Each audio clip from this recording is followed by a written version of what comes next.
I work as a dark web hacker. After what I saw today, I'm never hacking again. I'm probably one of the most experienced hackers on the entire internet, but some people on the dark web are simply pure evil. I don't think I'll ever be turning my computer on again. Growing up, I spent my entire life on my PC, and before long ended up in the 4chan hacking and looksmaxing pipeline. As you could imagine, this meant I had no real-life friends. I was bullied and pushed around a lot and was always too weak and scared to fight back.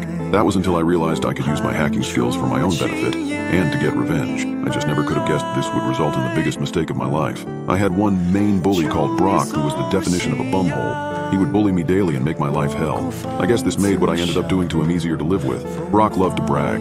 His girlfriend was hot, his figure was fit, and he was amazing at sports. His only downside was he was dumb as hell, so when I saw him on Facebook as a suggested friend, something clicked. With the help of some friends I'd met on 4chan and the dark web, I sent him a PDF file to his email, which gave me full access to his laptop upon opening it. That was when I started getting carried away. I had his laptop camera, location, everything. When his girlfriend came over, I was ready. I booted up my online dating application and started sending messages to Brock. Hey baby, can't wait to see you tomorrow. Last week was a blast. It was easy to convince his girlfriend that his online babe was real. But I didn't stop there. I downloaded on his laptop as much gay corn as I could find. You could imagine how his Muslim parents reacted to his fun drive. He never came back to school since then. My guess is he moved out of town. Now I wish I'd have stopped there. Oh God, I wish I stopped there. But I was addicted. That feeling of justice being served by my hands was so good. So I started targeting criminals, the type that use the dark web to hide and spread their filth. For 4 years straight, I was a pain in their asses. Pedophiles, heavy drug dealers, hitmen, you name it. If they were online, I was making their lives a living hell. I thought I was being smart. I thought I was hiding myself pretty well. But I never could have known something was following me every step of the way. And it would soon tell me. I woke up one morning as any normal day, made eggs and toast for breakfast with a glass of orange juice, booted up my desktop and browsed Reddit. Then I heard a ping, the Facebook Messenger notification sound. Funny, I didn't open Facebook yet. Maybe I did and forgot. Wouldn't make sense as I rarely open Facebook. It was odd, but not enough to sound any major alarms. A message from someone I don't know. Hey Danny, what's the weather like in Japan? What the hell? Weather in Japan? I'm on the other side of the world.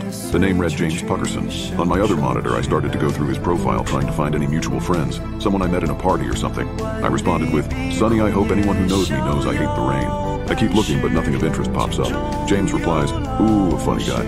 Tell me, Danny, do you enjoy playing games? At this point, I think he's referring to video games. Yeah, dude, what did you have in mind? League of Legends? Dota? I don't mind. Oh, Danny, I didn't mean one of those childish games. I mean a real game, you know, the type that involves putting one's life on the line. I let out a chuckle. Someone probably hacked my Facebook account, added this weird-ass account, and is now trolling me. This isn't a joke, Danny. I take these games extremely seriously. Okay, what? How did he know I laughed? Did he guess? There's no way he can see me. My camera isn't even plugged in, and how could he have gotten into my apartment? My Facebook profile had a fake address on it, and I never used my real address for anything. Not even Amazon or eBay. This has to be a joke. I wrote, sure dude, I'm bored as fuck anyway. I was buying time to try and find out where this son of a bitch was. I scoured everywhere, trying to find any small clue to latch onto. Found something, kept going, and looked into it more, eventually leading up to an address. When I looked at the address, I froze. I could feel my blood draining from my face. It was my address. I was the only one living there, but somehow this asshole was using my address as a cover. Ping! Another message. I see you've gone extremely pale, Danny. What's the matter? Don't believe in ghosts? I couldn't move. This guy could see me. He knew every move I was making, and I didn't know what to do. Do I run away and burn everything down? Fry my hard drives and shred my motherboard? What the fuck is going on? Ring ring, Danny, ring ring. My phone starts to ring, but it isn't James. The caller ID read Mum. I pick up. I hesitate to speak. I can't show my mom I'm afraid of something. She'd worry. I try to act cool. Hey Mom, everything all right? What I heard next made me drop my phone in horror. It made me realize that this was real and this wasn't a joke. A voice, obviously modulated to hide the identity of the caller. But the threat was real and I knew who it was. Hey Danny, what's the weather like in Japan? I stood frozen in horror. Panic swept over my body and thoughts flooded my mind. What happened to my mother? Is she okay?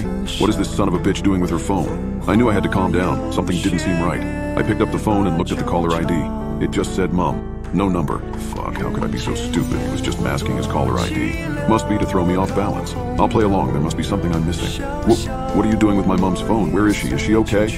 A laugh came from the other end. A deep, disgusting laugh. I decided to record the call. Maybe I can play around with the recording and find this caller's real voice. It may not be much, but this person knows where I live and probably who my parents are. He starts talking. The safety of your mother depends on the outcome of our little game. I told you one's life is on the line, but I should have elaborated and said it shouldn't necessarily be the player's life. So, are you ready to play? At this point I had a thought. How can James see me? I have no cameras connected to the Wi-Fi. My desktop camera is disconnected and I ripped out my laptop camera when I got the damn thing. Another option would be he broke into my apartment and installed cameras when I was out. But why would he risk getting caught like that? I may have cameras at home and catch him doing it. No, he must be using one of my devices. Doesn't seem like I have a choice, James. Have you checked your phone's gallery recently?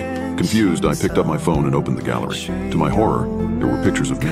Pictures I didn't remember taking. Pictures of me sleeping, eating, working on my computer, even taking a shower. It felt like every moment of my life was on display. But it wasn't just that. Among the pictures, I stumbled upon one that made my heart race even faster. It was a picture of me looking at the exact message thread I was reading, taken just minutes ago. But what made my stomach drop was the reflection in the glass window behind me in the photo. Brock, with his signature malicious grin, holding my phone, taking the picture. He had been in my apartment, hiding, observing me, and now orchestrating this entire thing. Another message on the computer screen flashed. Miss me, Danny. Turns out you're not the only one with friends on the dark web. You took my life away from me, and now it's my turn.